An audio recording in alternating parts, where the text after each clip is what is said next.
I mean, it was amazing. It was, one of those games definitely where, you kind of realize you put it into perspective and you see that it's bigger than just a sport. There's millions of kids that struggle in the world with who they are, regardless if they're gay or straight or, different religions and ethnicities and all that stuff. So to be kind of a bit of a spokesperson for just being different, I guess. I realized that game was kind of a symbol in that way.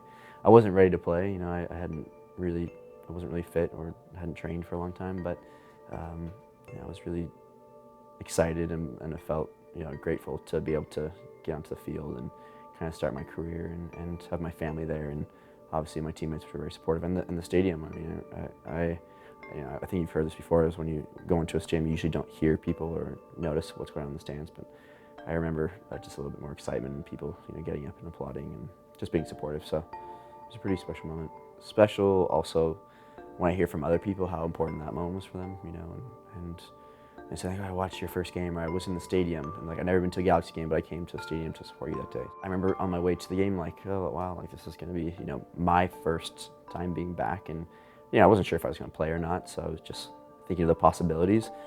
But it's more I look back now and kind of see, my first game back and kind of the journey I went through for the next few years, a couple of years, and then winning a championship last year. And I think that's why I was overly emotional after we won, because I remembered all those experiences. And again, the ups and downs and, hard road trips and tough training sessions and bad games and good games. And that was definitely, the beginning. So I remembered all that stuff. It's crazy. It's been 2 years. It feels like it's been a lot longer than that. But, I think some of the biggest changes, I think, would just be more just enjoying every day coming in here and kind of being at peace with who I am and how I am different from guys on the team, but also how I've been able to fit in and just kind of transition into being just another member on our team, and to be, a soccer player, or Robbie, instead of, rather than, being a gay soccer player. When I first came in, it was tough to always do, media every day or have different events or different things where it was just there was so much focus on me being a gay athlete. And now I don't really even think about it, so I think that's the biggest difference.